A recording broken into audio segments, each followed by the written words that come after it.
Então, abra lá em Atos 16, versículo 1, nós vamos ler apenas até o versículo 5.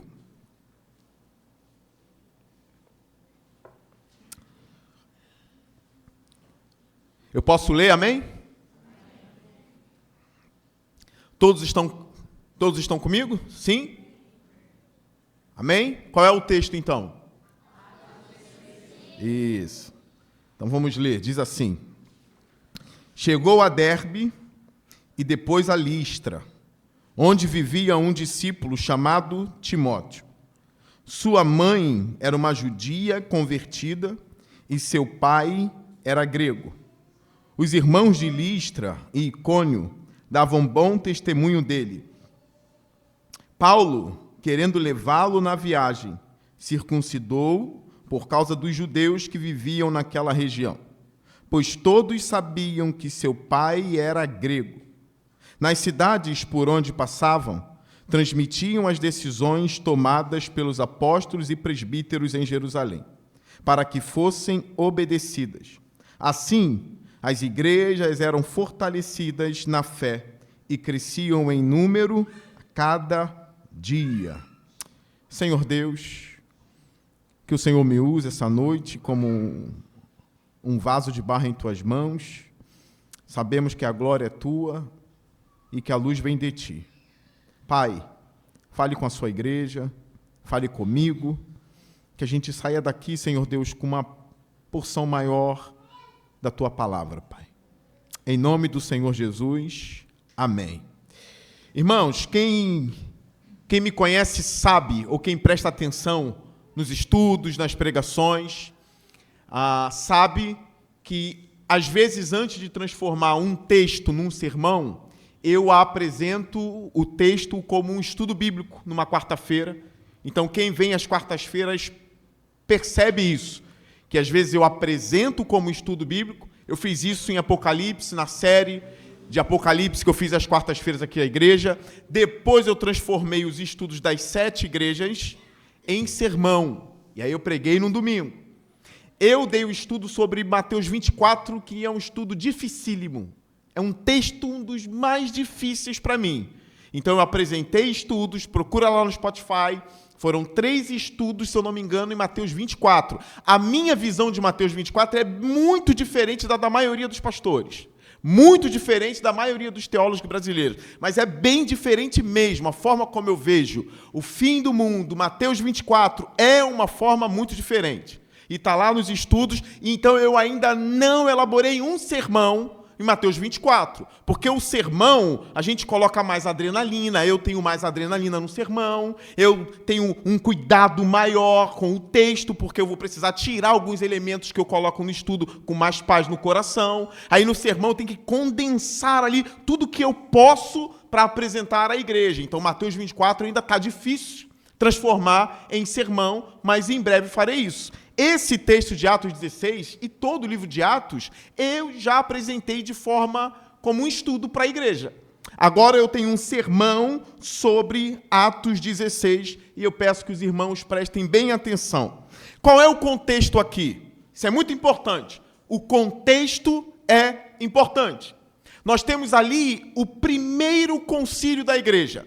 O primeiro concílio da igreja não foi o concílio de Nicéia, Calcedônia, Constantinopla, não foi. O primeiro concílio da igreja aconteceu em Jerusalém.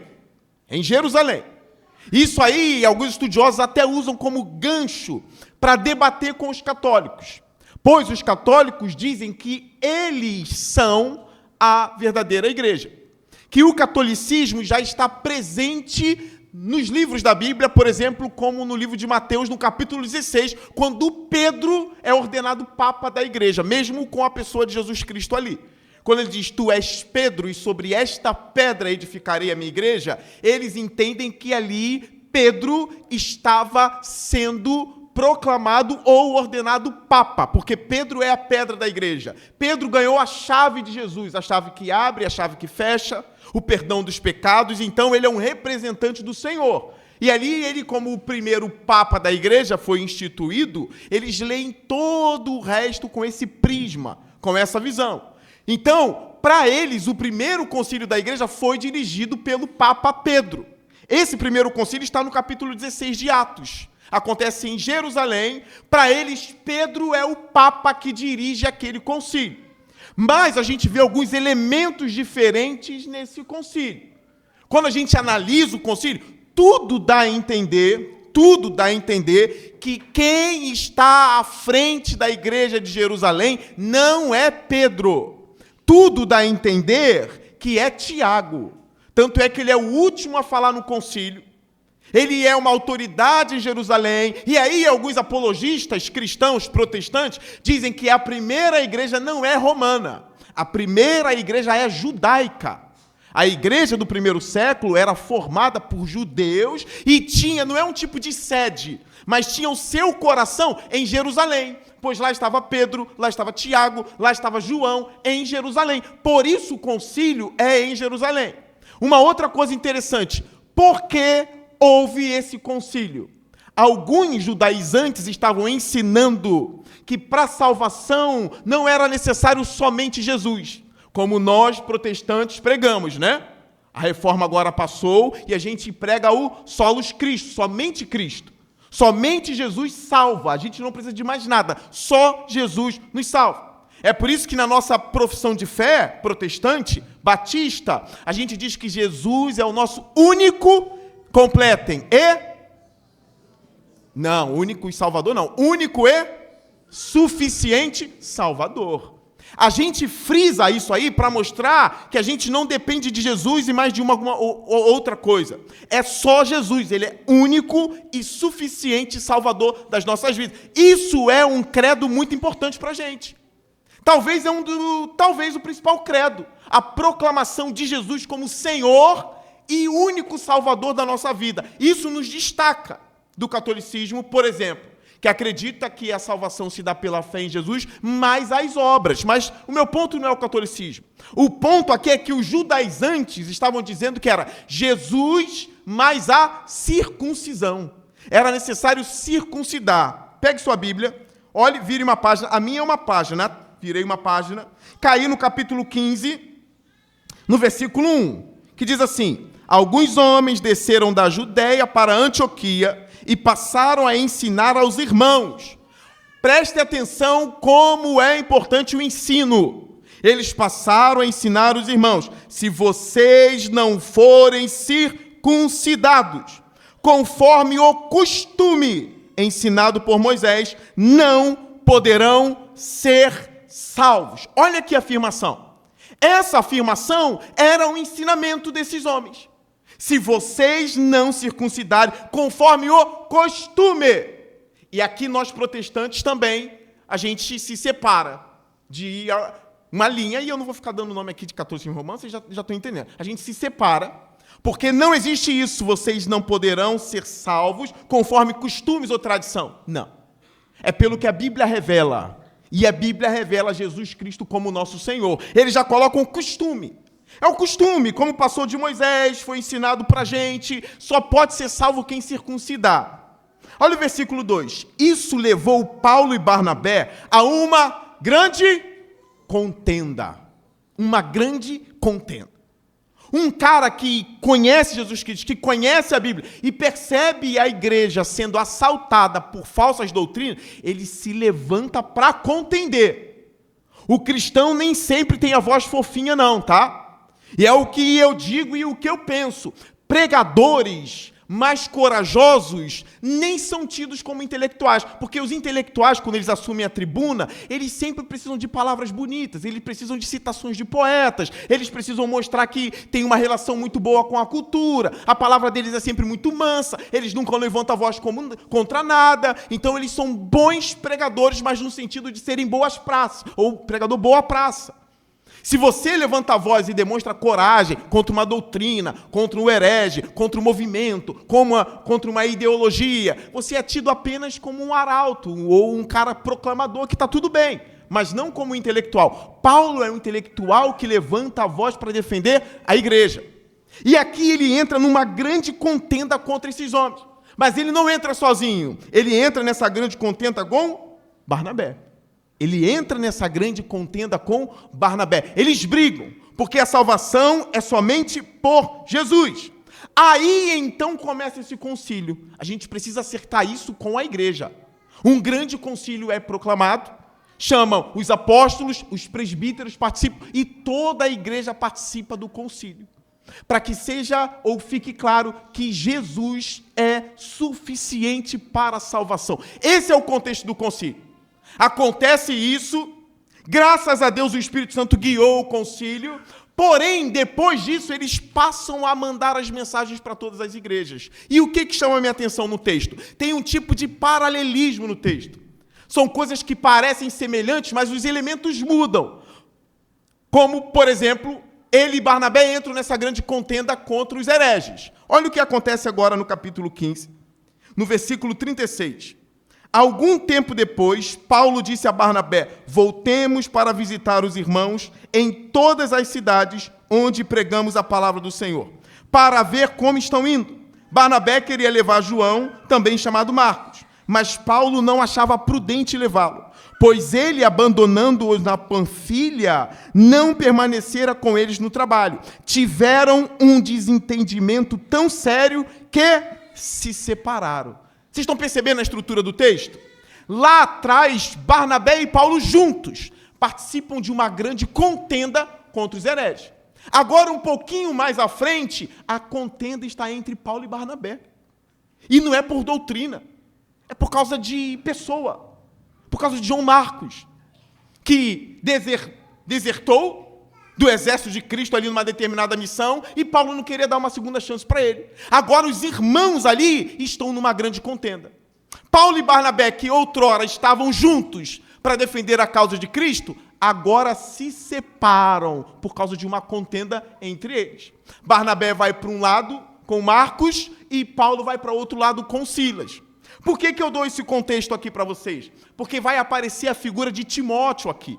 Todo mundo sabe que a escola de Paulo é uma escola severa. Não severa no sentido de legalismo, mas severa pelo compromisso de Paulo em proclamar o nome do Senhor em cada cidade em que Jesus não foi proclamado. E pior, ou melhor, ele voltava depois para cada cidade para reforçar o evangelho e encorajar os irmãos que ouviram a mensagem. Ele era muito valente na proclamação do evangelho. Como se participa da equipe de Paulo?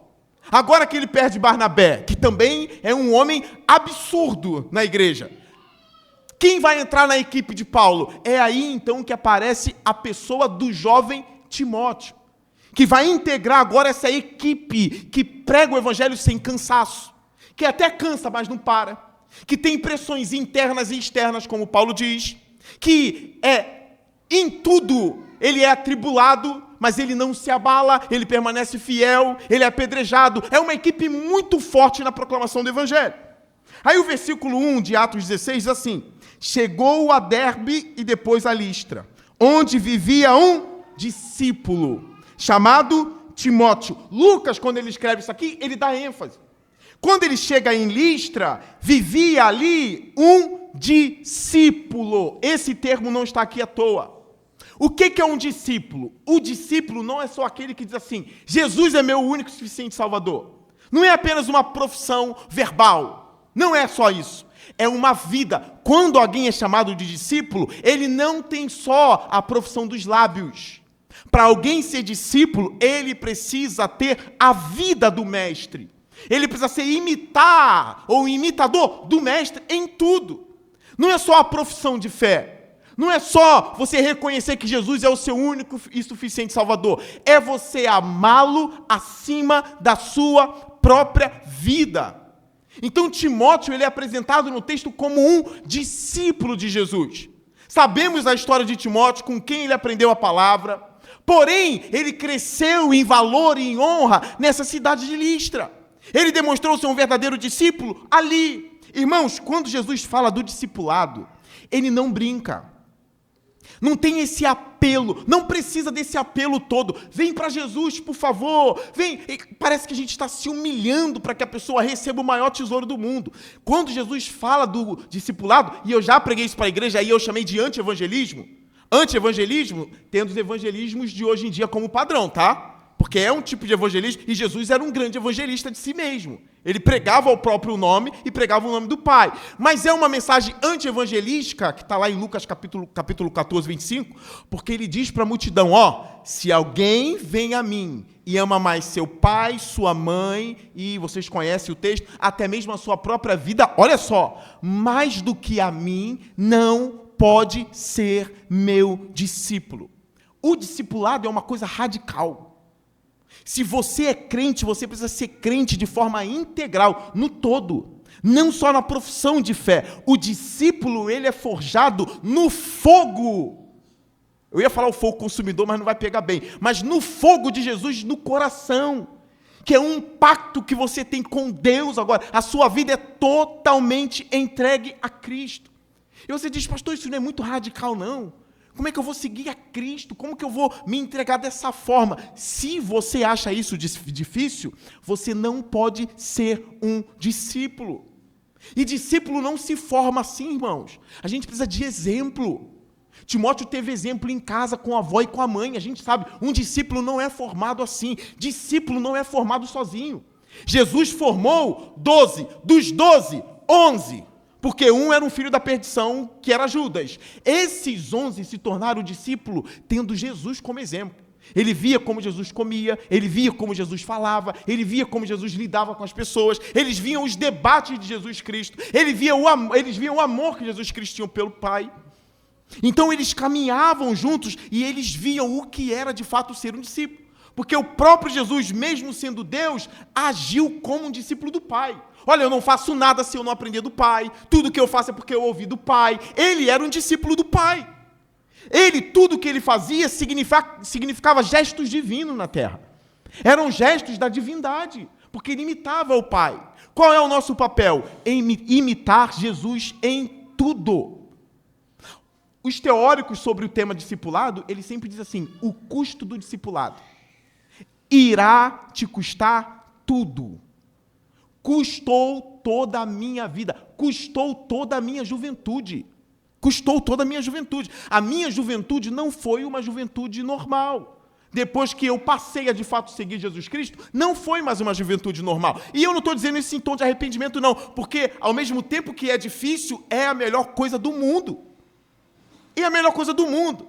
Tem um videozinho na internet que diz assim, o cara quer ser crente, crente não pode namorar, crente não pode beber, crente não pode fumar, crente não pode usar bermuda, crente não pode ver jogo, crente não pode não sei o quê. É chato ser crente. Isso não é o discipulado. Ser crente não é isso não, meus irmãos. O crente se diverte, o crente pode rir, o crente pode brincar, o crente pode dançar. Inclusive, fiquei sabendo que depois que eu fui embora, profanaram o casamento do Matheus Oliveira. Porque dançaram, pularam. Em outras igrejas seria um problema. E eu vi o Mateus dançando. Falei, Mateus dança? Não é possível que o Mateus dança. Em outra igreja isso seria pecado. Nós que sabemos que Deus não é contra a alegria, Deus não é contra as danças, Deus não é contra... Isso está dentro. Isso está dentro, porque o discipulado consiste em amar Jesus sobre tudo e sobre todos, e se alegrar. Tem alegria, tem festa, tem comida, tem dança, tem shopping, tem tudo. Tem tudo. O que a gente deve odiar? O que Jesus odiou. E o que ele odiou? O pecado. Ele odiou o mal. Então a gente imita Jesus e a gente odeia o pecado. A gente não se diverte com o pecado. A gente se diverte com o Espírito Santo. A gente se diverte na comunhão dos santos. Essa comunhão dos santos protestantes, tá? A gente se diverte com isso. A gente se diverte em ver um ao outro. A gente se diverte num café em casa, num almoço em casa com os irmãos. A gente se diverte assim. E com os nossos hobbies, que cada um tem o seu. Isso não vai te impedir de ser um discípulo, tá?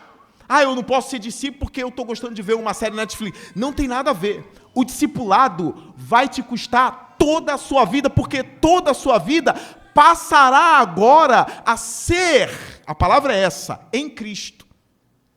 Você não vai conseguir fazer outra coisa que não imitar o seu mestre. Timóteo era um verdadeiro discípulo, e Lucas o chama de discípulo. Tinha um discípulo em Listra. Na PIB do parque tem discípulo? Será que tem discípulo? Na PIB do parque tem discípulas? Será que tem discípulo? A gente precisa crescer nisso, no discipulado, se parecer mais com Jesus, ter exemplos. E é por isso que eu quero agora reafirmar o que eu afirmei em alguns sermões passados. A gente tem que tomar cuidado com um certo tipo de covardia que vem relacionado com um certo tipo de simplicidade, que é aquela covardia revestida de simplicidade, que é assim: não olha para mim, olha para Deus. Não olha para mim, olha para Jesus. O que significa em muitos lábios? Não olha para mim porque eu faço muita besteira. Não é isso que significa? Não fica me olhando muito porque eu piso na bola direto. Então olha só para Jesus porque Jesus não pisa na bola. Mas isso não é bíblico. Isso não é bíblico. Paulo diz: sejam meus imitadores, assim como eu sou do Senhor. Para Timóteo ser discípulo, ele aprendeu a ser discípulo com outros discípulos. Então é necessário olhar para mim, sim. Como que eu, sendo pastor da igreja, não terei os olhos de vocês? É óbvio que eu tenho os olhos de vocês. E vocês têm os meus olhos. E é necessário você olhar para o seu irmão do lado. É necessário você buscar caminhar com quem já está mais próximo de Jesus Cristo, para você aprender como um discípulo vive, aprender como o discípulo fala, aprender o que o discípulo prega, aprender como o discípulo age. Isso é importante, irmãos. Então para com a covardia de dizer: não, se descobrir muito minha vida, olha, minha vida não pode ser, na minha casa não pode entrar não, porque casa eu aprendi com meu pai que a casa tem que ser blindada. Minha casa não é assim, chegar... Irmãos, na igreja, a hospitalidade é uma coisa gritante. A gente precisa ser hospitaleiro. Não tem essa coisa: minha casa é blindada, porque quando entra na minha casa, entra na minha intimidade. Aí é lá que a gente sabe que tu não vale nada, ou que você vale muito. Então as pessoas fecham a porta da casa: não, na minha casa não, porque eu aprendi com meu pai, com meu avô, que não sei o quê. Com Jesus Cristo, nosso padrão não é o nosso avô. Com Jesus Cristo, nosso padrão não é a forma como nosso pai tratava a nossa mãe, não é a forma como o meu avô tratava a minha avó. Não. Com Jesus Cristo, a forma como eu vivo e ajo agora é a maneira como Jesus agiu, não como o meu avô agiu. Se seu avô não queria ninguém dentro de casa, o problema é dele. Nós, como crentes, imitamos a Jesus. A gente quer ter gente perto. A gente precisa de pessoas mais perto da gente. A gente precisa tomar um cafezinho com alguém. Convida. Não fica... Irmãos, joga o orgulho no chão. Joga o orgulho no chão. Ah, se não for, eu não vou. Para com isso. A gente só vai aprender a ser discípulo quando a gente passar a andar com discípulos. Mulheres, vocês só vão aprender a ser discípulas quando andarem com discípulas. E aí a gente pode dizer: na PIB do Parque existia um discípulo chamado Newton, porque a gente vai testemunhar da fé dele e da conduta dele. Não só da profissão de fé, mas da conduta do cara. Porque a gente conhece a esposa, a gente conhece a filha, então a gente sabe com quem a gente está lidando. É importante a gente caminhar junto para que a gente se torne discípulo. Timóteo é apresentado assim, e eu quero que você também seja apresentado como discípulo. E é radical mesmo. É radical. Vai custar muita coisa, vai custar tudo, vai custar a nossa vida. A nossa vida. Porque esse texto de Lucas diz assim: não pode ser meu discípulo quem não renunciar a tudo. A gente diz: o que significa no texto renunciar a tudo? Eu não renunciei meu carro, eu não renunciei minha casa. E você diz assim: pastor, até onde eu sei, tu também mora em algum lugar. Tu não renunciou. Tu mora, tu tem teto, tu não renunciou. A ideia do texto de Lucas, que fala do custo do discipulado, não é renunciar no sentido de sair dando tudo para pobre. Não é nesse sentido, não. É no sentido de: eu amo Jesus acima de mim, mas eu não morro por causa disso. Eu não vou lá e me mato. Não, eu continuo vivendo, continuo respirando, continuo trabalhando. Porém, a motivação do meu amor está nele. Eu amo Jesus mais do que meu pai, do que minha mãe, do que meus irmãos, como diz a Bíblia, mais do que a mulher, mais do que tudo. Porém, eu continuo tendo relação com a minha esposa, com os meus irmãos, com meu pai, com a minha mãe, relação de amor. Quando ele fala renunciar a tudo, continua no mesmo padrão. Eu continuo tendo casa, tem 3 carros, vocês sabem, né? Tem 2 motos, né? Eu continuo tendo tudo. Porém, o jogo de Jesus ali é: onde está a minha vida na sua vida? Essa é a ideia de Jesus. Eu não estou mandando você vender seu carro agora. Pode ser que um dia eu pegue. Agora não. Mas onde está a minha vida na sua vida? Vira para o irmão que está do seu lado e diz assim: onde está a vida de Jesus? Aí tu diz para ele assim: Jesus está na sua vida? É só para vocês nunca mais esquecerem disso. A ideia de Jesus é essa, renunciar a tudo que tem, não é sair vendendo tudo. Não, é o seguinte, Jesus em minha vida é superior à minha casa própria, ao concurso público que eu quero passar. Jesus está acima disso tudo. É onde está o meu coração e onde está Jesus em mim. Ele deve estar em primeiro lugar na minha vida e na sua vida. E aí a gente começa a ser discípulo dele. Esse é o discipulado. O texto continua. Dá o nome dele, Timóteo, que é um exemplo de fé. Várias pessoas abandonaram Paulo, Timóteo permaneceu até o fim. Várias pessoas abandonaram Paulo e abandonaram Jesus. Esse discípulo permaneceu até o fim. Então, Timóteo é muito importante na história da igreja. Uma das melhores cartas do Novo Testamento são as 2 cartas a Timóteo. A gente só sabe sobre ministério pastoral de forma mais clara por causa de Timóteo, tá? Porque Paulo escreveu a Timóteo como um pastor deve ser, como um diácono deve ser.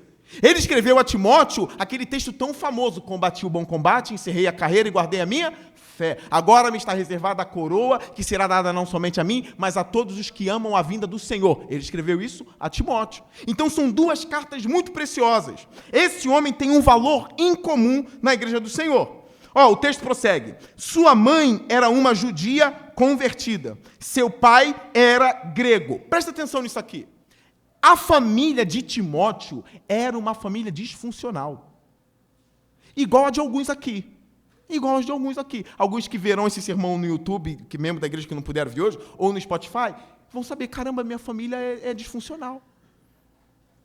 Como a dele era. A mãe era judia, mas se converteu a Jesus. O pai era grego. Ponto, acabou aí. Não diz, era um grego temente. Não.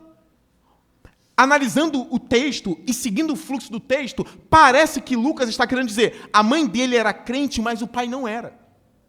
E ele mesmo assim era discípulo. Não tem essa história, eu não sou discípulo porque meu pai não era. Eu não sou discípulo porque eu vim de uma família quebrada. Eu não sou discípulo porque minha família era disfuncional. Não, quando Jesus vem, ele muda tudo. Muda tudo. Não tem essa coisa de meu pai, minha mãe, minha avó. Não tem. Mudou tudo. O texto está querendo passar isso. Ele era filho de uma mulher convertida e o pai não era crente. E Timóteo era um discípulo. Agora, analisando isso aqui, muito cuidado. Mesmo quando eu afirmo que a família dele era disfuncional e Timóteo era um bom homem, eu não estou glamorizando isso. Porque qual é o correto? Pai e mãe crentes, gerando filhos crentes que permanecem até o fim. Esse é o padrão. O padrão, mas para isso existir você, adolescente que está aqui, se casar com um ímpio, a probabilidade de se lascar é muito grande. Tá bom? A probabilidade de seus filhos não seguirem ao Senhor é uma probabilidade também grande. Tá? Não é pequena, não. É possível seguir ao Senhor? Mas a probabilidade é grande. Case com crente. Tá bom? Crente casa com crente. Quem ficou viúvo ou ficou viúva, com quem eu caso? Paulo diz lá na epístola dele aos Coríntios, não tem problema o viúvo casar, desde que a pessoa esteja no Senhor. Então, uma recomendação de Paulo. Tá solteiro, meu irmão? Minha irmã, tá solteira? Quer casar? Quer namorar? Cuidado com família disfuncional. Não se apegue a isso, não, mas eu vou gerar Timóteo porque eu creio, eu tenho fé. Não, Deus não vê isso com prudência. Casa com crente. Crente, noiva e casa com crente, tá? Guarda isso aí na sua vida. Guarda isso em sua mente. Então, pai grego, mãe, uma judia convertida a Jesus. Olha o versículo 2. Os irmãos de Listra e Icônio davam bom testemunho dele. Olha que coisa linda.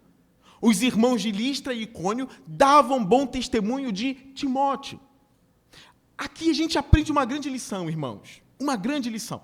Timóteo não deu testemunho de si mesmo. A igreja deu testemunho de Timóteo. Ele não falou de si mesmo. Ele não ficou se exaltando. Não, a igreja contou quem era Timóteo. A opinião da igreja importa muito. Qual é a opinião da igreja sobre o Vinícius? Qual é a opinião da igreja sobre o Adalto? Qual é a opinião da igreja sobre mim? Qual é a opinião? A opinião da igreja conta muito. Qual é a opinião da igreja sobre você, mulher? O que a igreja tem a dizer sobre você? O que a igreja tem a dizer sobre as suas fotos no Instagram, sobre as suas publicações? Qual é o testemunho da igreja sobre você? E a mesma coisa vale para os homens. O testemunho aqui valeu para Timóteo. Porque Paulo não leva qualquer um.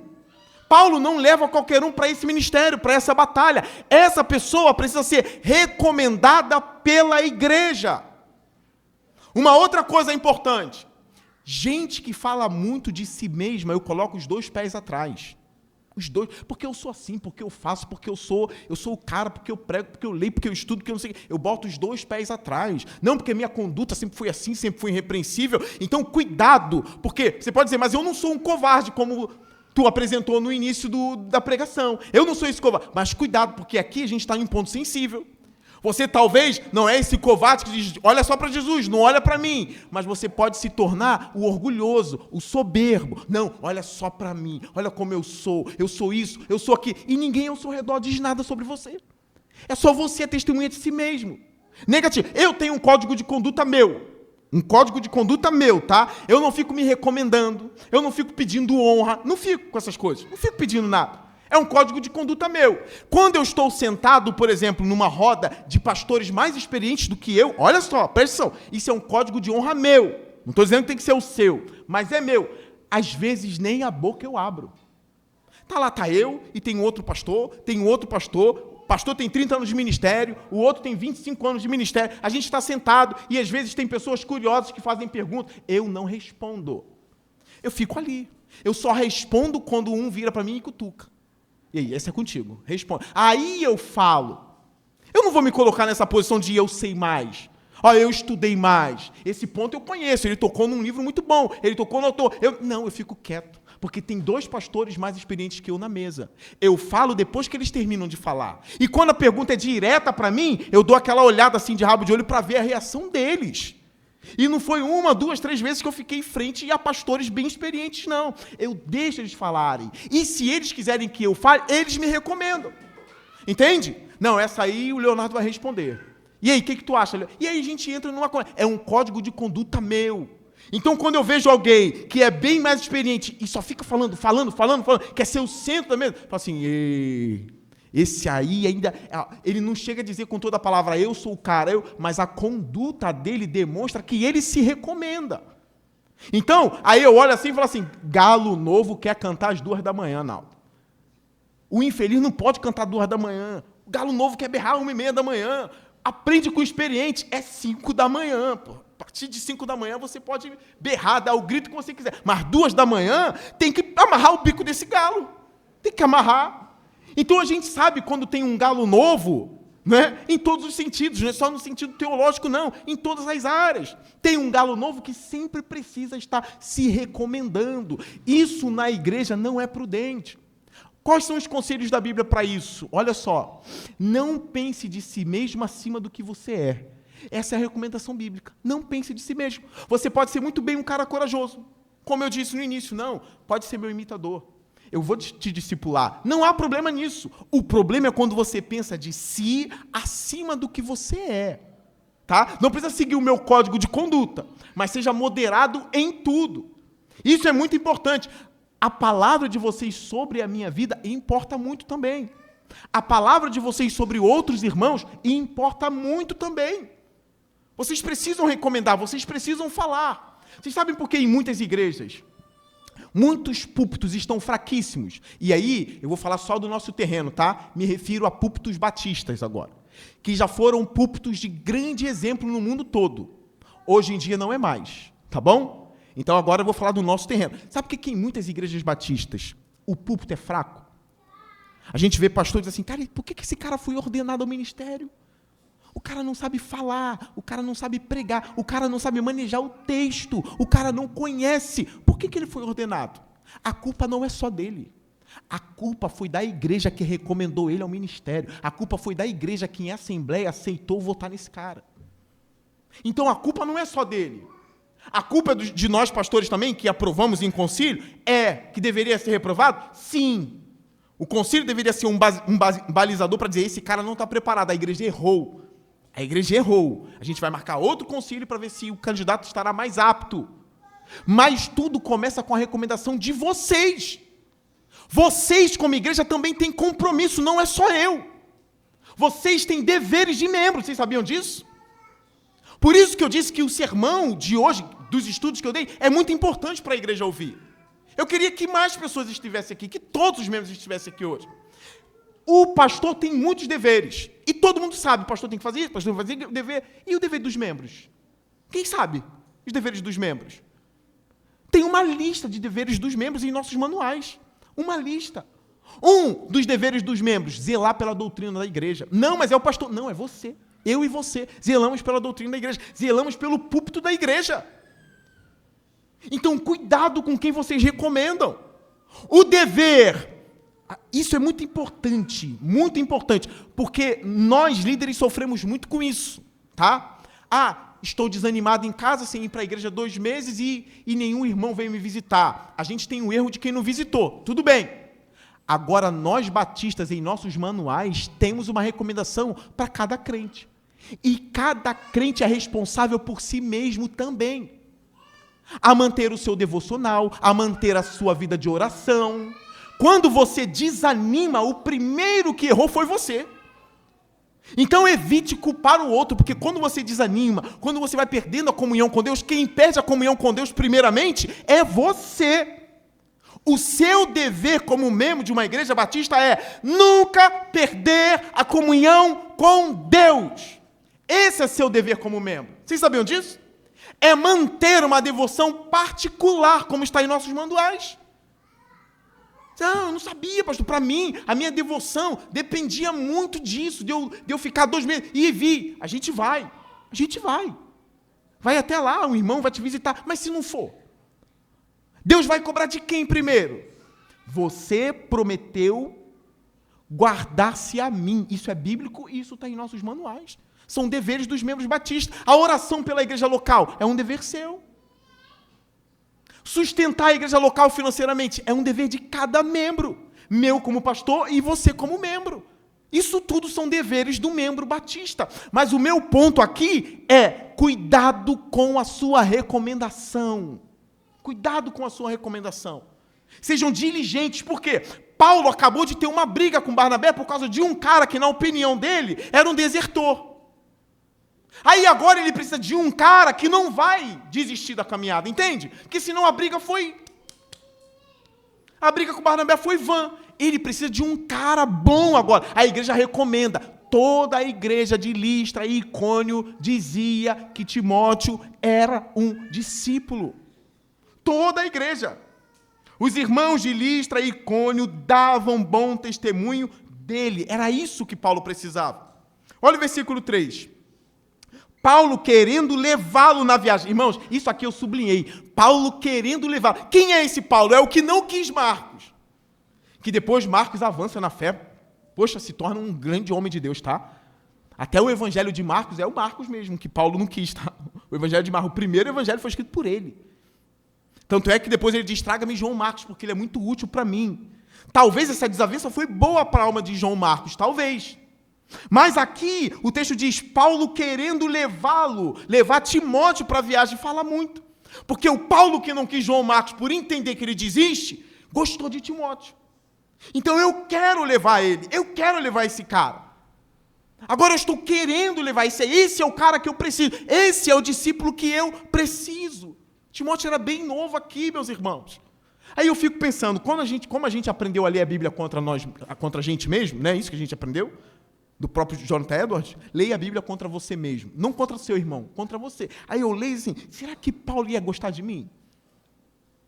Será que Paulo? A igreja eu acho que ia me recomendar. A igreja ia me recomendar. Mas será que Paulo ia me aguentar uma semana? Será que Paulo ia me aguentar na jornada com ele?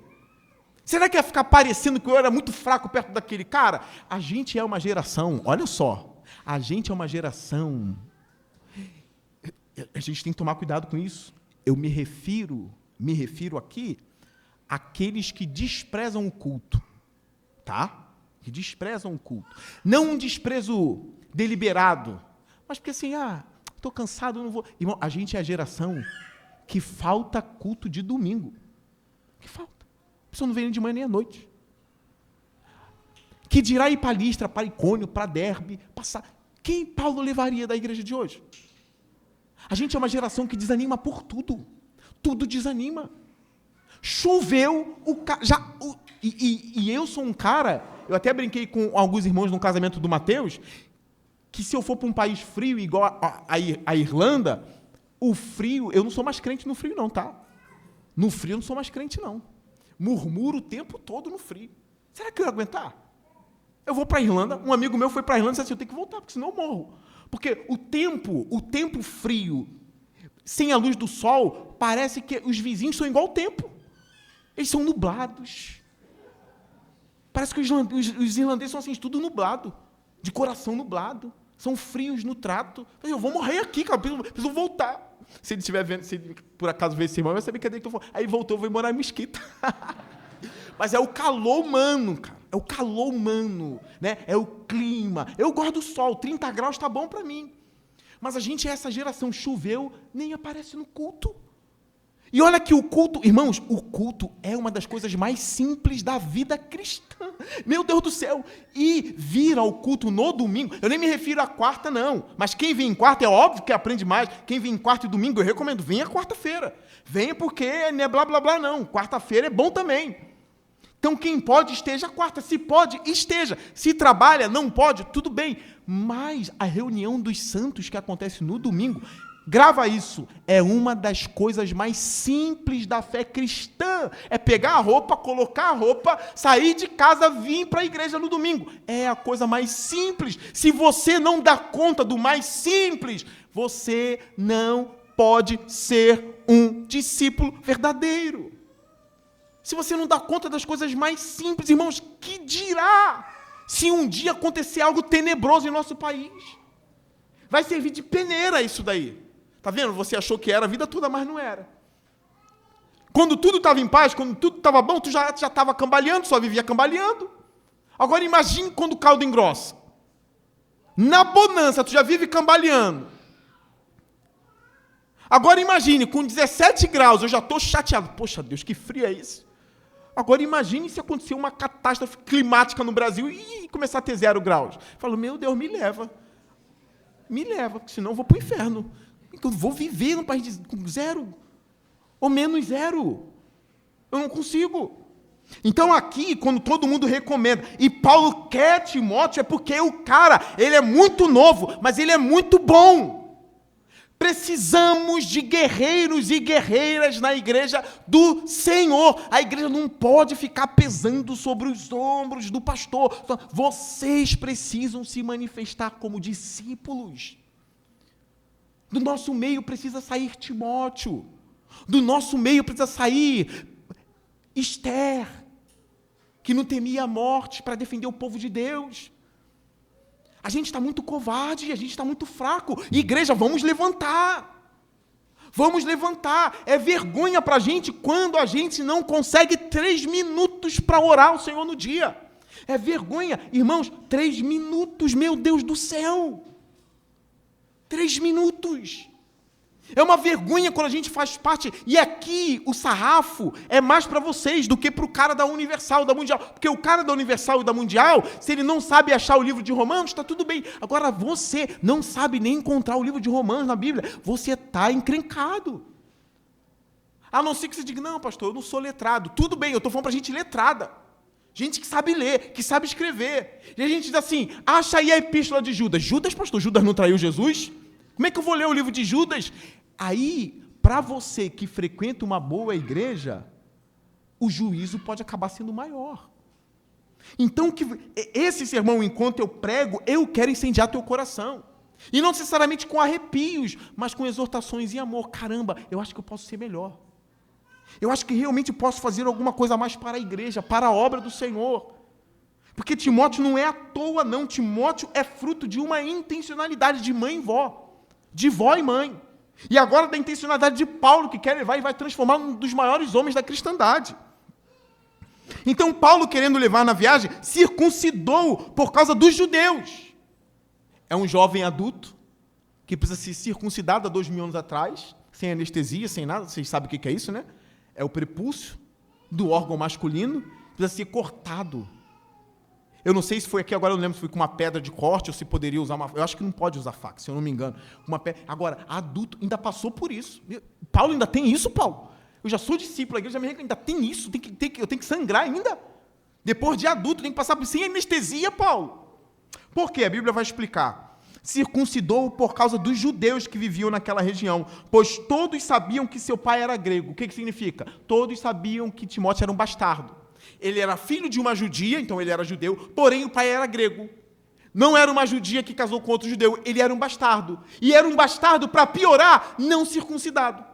Como que Timóteo vai poder pregar se ele já é um bastardo? Ele é um judeu porque é filho de judia, mas é um bastardo porque é filho de grego, e ainda nem é circuncidado. Os judeus não ouvirão. Então, por uma estratégia, o que Paulo diz? Tem que te circuncidar, porque senão as pessoas não vão receber a gente. É necessário, por causa dos judeus, que eu te circuncide, Timóteo. Você aceita, Timóteo? Aceito. Já que eu sou judeu e é nosso costume, estava na nossa lei, está na nossa lei, pode circuncidar. Paulo circuncida Timóteo por causa disso. Isso que acontece com os judeus, o que acontecia com os judeus daquela época. Continua o texto. Nas cidades por onde passavam, transmitiam as decisões tomadas pelos apóstolos e presbíteros em Jerusalém, para que fossem, o quê? Obedecidas. Eu vou repetir. Nas cidades por onde passavam, transmitiam as decisões tomadas pelos apóstolos e presbíteros lá no concílio que eu abri a pregação falando dele, para que fossem obedecidas às ordens dos apóstolos e presbíteros. Eu já disse para vocês que o concílio, os presbíteros falavam. Tipo, Tiago falou, Paulo falou, Barnabé, Pedro e outros, tá? Tem os personagens principais ali, mas todos os irmãos estavam presentes nesse concílio.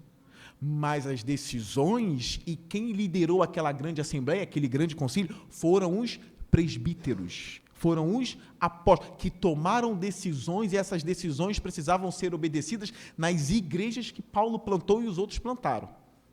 Por que eu friso isso? Há um movimento acontecendo, principalmente em igreja batista, mais uma vez o nosso terreno, do esvaziamento da autoridade pastoral, a autoridade do presbítero. E a gente vê até alguns pastores na internet ensinando, não, o pastor batista não tem autoridade alguma, ele é só uma ovelha que prega. Assim, como assim?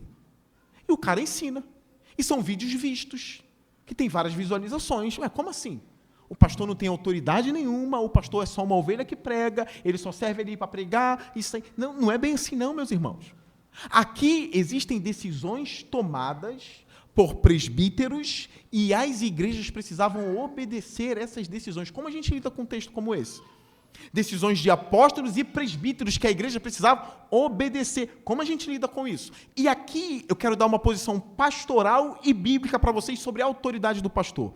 O pastor batista tem sim autoridade, desde que a autoridade dele venha do texto. Se ele é um homem do texto, ele é um homem de autoridade. Não é autoridade como a gente aprende no mundo, não. Tá? Não é esse tipo de autoridade, mas é uma autoridade da palavra. Você não vai ver pastor na Bíblia sentado assim, irmã, engraxa meu sapato aqui, vai. Não é esse tipo de autoridade. Irmã, vem cá, o que foi? Dá um beijo no meu anel. Aqui. Muito bem. Não é essa coisa. Mas é a autoridade do texto. O texto não diz isso. Faça assim. A autoridade pastoral, ela só existe quando o texto está como aliado do pastor. Aí sim. Aí eu quero apresentar para vocês alguns textos aqui sobre conselhos que Paulo dá para Timóteo. Vai lá na primeira epístola a Timóteo. Olha isso aqui. Olha o que a gente vê. 1 Timóteo, capítulo 4. Dê uma olhadinha na sua Bíblia, vai aparecer aqui. O versículo é 11. 1 Timóteo 4, 11. Olha o que Paulo diz para Timóteo, que provavelmente era um homem com vergonha, envergonhado, tímido. Algumas pessoas talvez desprezavam Timóteo. Olha o que Paulo diz para ele. Primeiro, todo mundo conhece o texto que Paulo diz para Timóteo, né? Não deixe que ninguém te despreze. Ele dá esse conselho para Timóteo. Olha agora o versículo 11. Ordene e ensine estas coisas. Ninguém o despreze pelo fato de você ser jovem. Não importa a idade, ele foi ordenado. Vocês estão entendendo? E Paulo diz, ordene. Na tradução da Jerusalém, que é a Bíblia mais famosa da Igreja Católica, a Bíblia de Jerusalém, a tradução lá está assim: prescreve estas coisas. Prescreve. Na Corrigida Fiel, que é uma tradução em que os linguistas ali procuraram fazer uma tradução mais fiel ao texto original, por isso que o nome é Almeida Corrigida Fiel, porque eles queriam que fosse bem fiel ao original, está assim: mande e ensine estas coisas. É a ordem de Paulo para Timóteo. Olha o versículo 7, do capítulo 5 agora, capítulo 5, 7. Deles estas ordens. A Almeida Corrigida Fiel diz assim: mande essas coisas. A Bíblia de Jerusalém: prescreva estas coisas. Vem comigo. Agora, capítulo 6, versículo 17. Ordene aos ricos. A Bíblia de Jerusalém diz o seguinte: exorte os ricos. Já mudou o termo. Exorte. Timóteo, jovem, exortar rico. Exorte. A Corrigida Fiel trouxe mande. Mande os ricos. Olha a autoridade pastoral aqui. Mande o rico o quê? Te dá dinheiro, Timóteo? Não é isso. Porque isso já fugiu da autoridade pastoral. Ó, Deus mandou você pegar hoje o teu dízimo e dar para mim, pastor, que eu vou botar no bolso. Pastor não tem essa autoridade, né? Não tem. As ofertas são para a igreja. Nenhum pastor tem essa autoridade. Nenhum pastor tem isso. Ó, Deus está me mandando ofertar o teu caso para a minha vida. Dá agora, venda teu carro e me dá. Pastor não tem essa autoridade. Não tem isso. Agora, o que ele está dizendo? Ordene aos ricos no presente mundo que não sejam arrogantes. Aí pode. Porque isso está de acordo com a palavra. Ricos, não sejam arrogantes. Isso é uma ordem. Se eles vão obedecer ou não, o problema é deles. Mas é uma ordem. Que vem de um presbítero, que vem de um pastor. Olha o 18. Ordene-lhes que pratiquem o bem e sejam ricos em boas obras. Mais uma vez. Volta lá para Atos 16. Precisamos seguir pastores e presbíteros bíblicos. Se eles são bíblicos, a igreja se submete, irmãos. A igreja se submete pelo poder da palavra que está nele. Mas eu concordo que o pastor é uma ovelha, mas é uma ovelha colocada para pastorear. Ele é uma ovelha que pastoreia e recebeu a autoridade da parte de Deus que vem pelo poder da sua palavra. Então, cuidado com esse movimento, porque eu temo que a autoridade pastoral se esvaziando, eu temo que as igrejas comecem também a pairar como um gás e vai sumindo. Entende? Vai sumindo. A gente precisa ficar com as estruturas que a Bíblia colocou. As igrejas têm presbíteros e têm diáconos. A gente precisa ficar. Não, mas eu não gosto. Isso aí já não. Esse negócio de liderança. Esquece isso. Foi Jesus que instituiu, irmãos. Agora, por outro lado, Pedro diz que o pastor não pode ser um dominador do rebanho. Você está vendo como a Bíblia que vai dirigir a gente? Não pode ser um dominador do rebanho. E aí, quando a gente vê abusos de autoridade, a gente diz, não é isso que a Bíblia diz. Não é isso. Quando eu digo que você, membro batista, tem deveres, vocês, como membro, podem até dizer, pastor, você fugiu da palavra, você fugiu da doutrina. Aqui a Bíblia diz isso, você está fazendo isso aqui. Agora você tem essa autoridade, e eu, como pastor, como sou homem do texto, preciso seguir o texto. Então, cuidado com os extremos, porque alguns pastores têm abusado da sua autoridade, membros de igreja têm dito assim, pastor não presta. Pastor é tudo isso, pastor é tudo aquilo. Não, cuidado. Cuidado com esse julgamento. Porque tem muito pastor bom. Tem muito pastor bom. E a Bíblia lá em Hebreus 13 assim, submetam-se aos seus líderes. Porque eles estão como aqueles que hão de prestar contas pela vida de vocês. Então se submetam para que o trabalho deles seja uma alegria e não um peso. A palavra que vai norteando a nossa vida como igreja. Vocês estão entendendo? A nossa vida como igreja. E olha o que acontecia com a igreja lá em Atos 16, aqui o caminho para o final. Essas ordens do concílio, eu entendo que foi do concílio, tá, irmãos? Isso eu entendo. Veio com essa autoridade, mas foi uma decisão de apóstolos e presbíteros para que fossem obedecidos. Assim as igrejas eram fortalecidas na fé e cresciam em número a cada dia.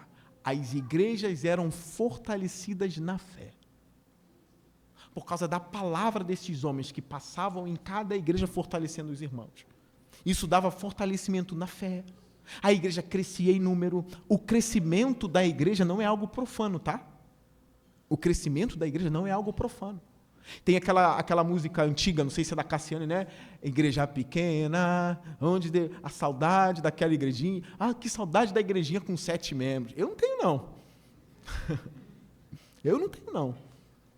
Eu quero que a igreja do Senhor cresça, se expanda. E quando eu falo a igreja do Senhor, em todo o mundo. Você acha que eu não tenho um desejo que a igreja na Europa volte a crescer? Claro que eu tenho. A igreja tem que crescer. Primeiro sermão de Pedro, 3.000 almas. Depois mais 5.000 almas. A gente precisa disso. A gente precisa gostar do crescimento da igreja e que cresça mais. Precisa crescer. Contudo, assim as igrejas eram fortalecidas na fé. A fé precisa estar, não pode ser um inchaço. A fé verdadeira precisa ser encorajada. E aí surge um crescimento verdadeiro na igreja. Eu quero terminar, e eu fecho com o texto de 2 Timóteo, capítulo 1, texto que eu gosto muito. Quero fechar com esse texto. Olha como a vida desse pastor, Timóteo, nos inspira, e olha as palavras do apóstolo Paulo para ele, e aqui eu encerro. Versículo 3, 2 Timóteo, capítulo 1, versículo 3. Dou graças a Deus a quem sirvo com a consciência limpa, como serviam os meus antepassados, ao lembrar-me constantemente de você, noite e dia, em minhas orações. Paulo lembrava desse pastor dia e noite, tá? Dia e noite em oração. Lembro-me das suas lágrimas, Timóteo chorava, e desejo muito vê-lo. Chorava, a gente sabe que não é um cara chorão não, tá? Não é nesse sentido não. Provavelmente pelas coisas do Senhor, as coisas que têm a ver com a fé, com a igreja, com Jesus. Isso tirava a lágrima dos olhos de Timóteo. Então, Paulo lembra disso, eu lembro das suas lágrimas, e desejo muito vê-lo, para que a minha alegria seja completa. Recordo-me da sua fé não fingida, que primeiro habitou em sua avó Lóide e em sua mãe Eunice. E estou convencido de que também habita em você, Timóteo. Por essa razão, torno a lembrar-lhe que mantenha viva a chama do dom de Deus que está em você. Timóteo, quem deve manter isso? Quem deve manter a chama particular? Quem deve? O que o texto diz aqui? Por essa razão, torno a lembrar-lhe que mantenha viva a chama do dom de Deus que está em você, mediante a imposição das minhas mãos. Pois Deus não nos deu espírito de covardia, mas de poder, de amor, de equilíbrio. Não deixa a covardia te dominar. Mantenha a chama acesa, Timóteo. Olha o 8. Portanto, não se envergonhe de testemunhar do Senhor, nem de mim, que sou prisioneiro dele, mas suporte comigo os meus sofrimentos pelo Evangelho, segundo o poder de Deus, que nos salvou e nos chamou com uma santa vocação, não em virtude das nossas obras, mas por causa da sua própria determinação e graça. Esta graça nos foi dada em Cristo Jesus desde os tempos eternos, sendo agora revelada pela manifestação de nosso Salvador, Cristo Jesus. Ele tornou inoperante a morte. Paulo está lembrando o Evangelho a Timóteo. Um discípulo que precisa ser relembrado do Evangelho. Não, pastor, não fala mais disso, não. Relembre Timóteo do Evangelho. Ele é um discípulo, ele é conhecedor desde criança, a mãe ensinou, a avó ensinou, mas eu preciso lembrar essas coisas a Timóteo. Ele tornou inoperante a morte e trouxe à luz a vida e a imortalidade por meio do Evangelho. Deste Evangelho fui constituído pregador, apóstolo e mestre. Por essa causa também sofro, mas não me envergonho, porque sei em quem tenho crido e estou bem certo de que Ele é poderoso para guardar o que lhe confiei até aquele dia. E eu fecho aqui. O que Timóteo está demonstrando aqui? Mais uma vez, Timóteo, você vai aprender o que é ser discípulo. Mais uma vez, Timóteo. Ele se coloca aqui como um cara que está preso e não se abalou. E ele quer fortalecer o pastor Timóteo que não está preso, está solto.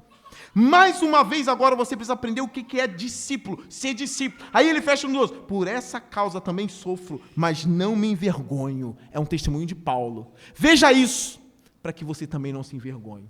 Olha o meu exemplo. Mais uma vez, Aprenda o discipulado. Paulo está dizendo, me imite. Eu não me envergonho, não se envergonha também. Porque o nosso Senhor tornou a morte inoperante. Lembrar a igreja do Evangelho fortalece a fé da igreja. O Senhor nos salvou, o Senhor matou a morte, para que a gente viva eternamente. E nós entregamos a nossa vida para Ele, nós não nos envergonhamos do nome dEle, e que, se Deus quiser, nós cresceremos em fé, em graça e em número para a glória dEle. Amém? Curve sua cabeça. Senhor Deus, obrigado pela Tua voz e pela Tua palavra. Eu quero encorajar, Senhor Deus, através dessa oração, os meus irmãos a Te seguirem até o fim, Pai. Coloca neles, Senhor, um desejo de seguir a Jesus Cristo e de abraçarem o preço do discipulado, Senhor, de amarem a igreja, de serem sujeitos aos líderes, Senhor Deus, para que a igreja cresça em fé e em número, Pai. A nossa vinda aqui não foi em vão, Senhor. Eu oro para que a Tua chama acenda novamente nos corações que precisam dela, Senhor. Que eles não temam nada, que eles saibam que têm a liberdade, Senhor, para trabalhar em Cristo Jesus, para levar o Teu Evangelho, para discipular, para ser discipulado, Senhor, para que tudo coopere para o crescimento do Teu reino. No nome santo de Jesus eu oro e entrego-os a Ti. Amém